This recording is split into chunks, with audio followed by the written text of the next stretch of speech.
Good morning, students. In the last video, we discussed about the development of quantum mechanical model of atom. In that video, we discussed the de Broglie wave equation and Heisenberg uncertainty principle. Today, we will discuss the quantum mechanical model. वहाँ पे हमने जो study की थी वो किसके बारे में थी? Development of quantum mechanical model, means जो क्वांटम मैकेनिकल मॉडल था उसका विकास कैसे कैसे हुआ। लेकिन आज हम क्या स्टडी करेंगे? आज हम स्टडी करेंगे कि जो क्वांटम मैकेनिकल मॉडल है उसने एटम को किस तरह से रिप्रेजेंट किया। वहाँ पे हमने ये स्टडी की थी जो क्वांटम मैकेनिकल मॉडल है वो उसका जो बेस था वो क्या था, मीन्स उसके लिए जो मेन आइडियाज़ थे वो क्या थे। तो वहाँ पे हमने ये स्टडी की जो मेन आइडियाज़ थी क्वांटम मैकेनिकल मॉडल के लिए वो कौन से थे? डी ब्रोगली वेव इक्वेशन वाला, और सेकंड क्या था? Heisenberg uncertainty principle. तो उन सब के बारे में हमने वहाँ पे स्टडी की और आज हम देखते हैं कि किस तरह से क्वांटम मैकेनिकल मॉडल ने एटम को रिप्रेजेंट किया। बच्चों, जैसा कि हमें पता है कि जो बोर था उसने ये बताया कि इलेक्ट्रॉन न्यूक्लियस के चारों तरफ सर्कुलर पाथ पे, सर्कुलर ऑर्बिट में रिवॉल्व करते रहते हैं। तो इससे क्या होगा कि जो पोजीशन है, उसने बताया था कि जो पोजीशन है और मोमेंटम है इलेक्ट्रॉन का, उनको हम एब्सोल्यूट एक्यूरेसी के साथ मेजर कर सकते हैं। मीन्स जो पोजीशन है इलेक्ट्रॉन की वो भी हम बिल्कुल एक्यूरेट बता सकते हैं और इसके साथ साथ जो मोमेंटम है इलेक्ट्रॉन का वो भी हम बिल्कुल एक्यूरेट बता सकते हैं। लेकिन ये जो पोस्टुलेट था वो अनएक्सेप्टेबल हो गया, मीन्स इसको रॉन्ग माना गया। अच्छा बच्चों, ये जो बोर का पोस्टुलेट था वो अनएक्सेप्टेबल क्यों किया गया? क्योंकि हाइजेनबर्ग ने ये बताया था कि या तो हम इलेक्ट्रॉन का मोमेंटम ही एक्यूरेसी के साथ मेजर कर सकते हैं या फिर उसकी पोजीशन ही एक्यूरेसी के साथ मेजर कर सकते हैं। मतलब पोजीशन और मोमेंटम में से हम सिर्फ एक चीज़ को एक्यूरेसी के साथ मेजर कर सकते हैं। अगर हम एक चीज़ को, मीन्स एक वैल्यू को, या पोजीशन का हो या फिर मोमेंटम का हो, इनमें से किसी भी एक को ज़्यादा एक्यूरेट लेना चाहेंगे तो जो सेकंड वाली थिंग है वो अपने आप ही लेस एक्यूरेट हो जाएगी। Keeping in view the wave nature of electron and uncertainty principle, the movement of electron around the nucleus is like that a bee around the hive. तो जो वेव नेचर था और अनसर्टेनिटी प्रिंसिपल था उनके base पे क्या बताया गया कि जो इलेक्ट्रॉन की मूवमेंट होती है न्यूक्लियस के चारों ओर वो किस तरह से होती है? वो एक बी की तरह होती है। जिस तरह से बी अपने छत्ते के चारों ओर घूमती रहती है, मीन्स जो मधुमक्खी है वो अपने छत्ते के चारों ओर घूमती रहती है। कभी वो इसके ज़्यादा नज़दीक आती है तो कभी वो इससे दूर चली जाती है।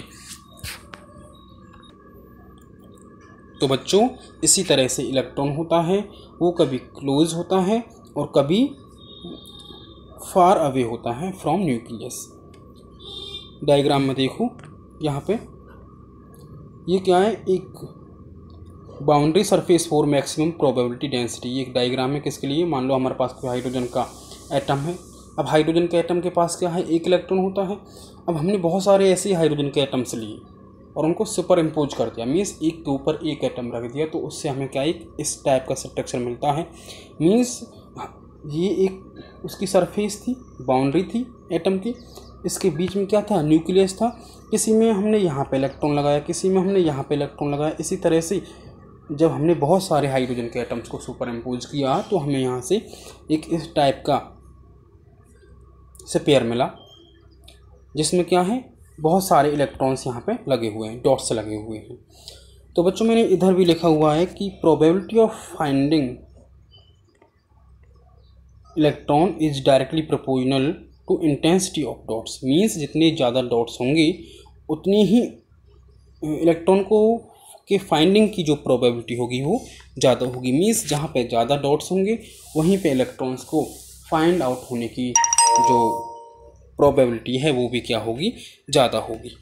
अब बच्चों, जो ये सरफेस है, जो ये बाउंड्री है, इसके अंदर तो बहुत सारे डॉट्स हैं। इसका मीन्स क्या है कि जो इलेक्ट्रॉन्स के पाने की जो प्रोबेबिलिटी है वो इस बाउंड्री के अंदर ज़्यादा है। अब मैं ऐसा नहीं कह सकता कि इस बाउंड्री के बाहर तो कोई डॉट है ही नहीं, यहाँ पे कोई डॉट नहीं है, यहाँ पे कोई डॉट नहीं है, मीन्स इस बाउंड्री के बाहर कोई डॉट नहीं है, तो इस बाउंड्री के बाहर इलेक्ट्रॉन्स को पाने की जो प्रोबेबिलिटी है वो बिल्कुल जीरो है। हम ऐसा नहीं कह सकते, हम ऐसा कह सकते हैं कि जो बाउंड्री है उसके अंदर, मीन्स जो स्फीयर है उसके वॉल्यूम में जो इलेक्ट्रॉन्स के पाने की टेंडेंसी है, जो प्रोबेबिलिटी है वो बहुत ही ज़्यादा है। मीन्स हम ये बोल सकते हैं कि इस स्फीयर के वॉल्यूम में इलेक्ट्रॉन्स के फाइंड आउट होने की प्रोबेबिलिटी 90% है, और इस स्फीयर के बाहर जो इलेक्ट्रॉन्स के पाने की प्रोबेबिलिटी है वो 10% है। हम ऐसा कह सकते हैं। हम फिक्स ये नहीं कह सकते कि जो इलेक्ट्रॉन है वो इस स्फीयर के अंदर ही हमें मिलेगा। तो बच्चों, we can see that most of the time electrons will lie inside that sphere and rest of time it will find out of the sphere। मतलब जो इलेक्ट्रॉन है वो ज़्यादातर टाइम कहाँ रहता है, स्फीयर के अंदर रहेगा, और थोड़े सी बचे कुछ टाइम में हमें कहाँ मिल सकता है, वो इस स्फीयर के बाहर मिल सकता है।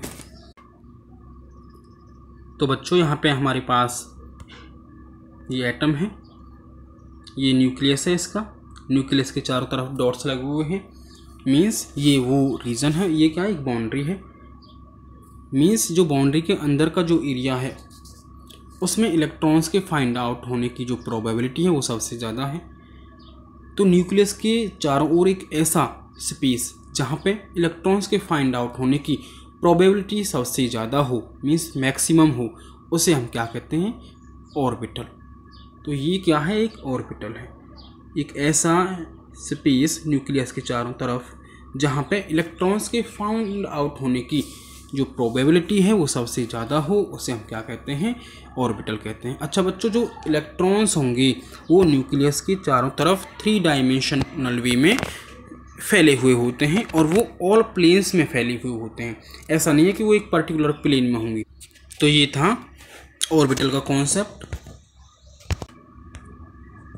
देखो, ऑर्बिटल ये 3D स्पेस अराउंड, एक 3 dimensional space around the nucleus in which probability of finding the electron is maximum. जहाँ पे इलेक्ट्रॉन्स के फाइंड आउट होने की जो प्रोबेबिलिटी है वो सबसे ज़्यादा हो, उसे हम क्या कहते हैं, ऑर्बिटल। इसके बाद एक डेफिनेशन आती है ऑर्बिट। ऑर्बिट क्या होता है, तो हम जानते हैं, a well defined circular path around the nucleus in which electrons revolve. Nucleus की चारों ओर एक सर्कुलर पाथ जहाँ पे इलेक्ट्रॉन्स रिवॉल्व करते हैं, उसे हम क्या कहते हैं, ऑर्बिट कहते हैं।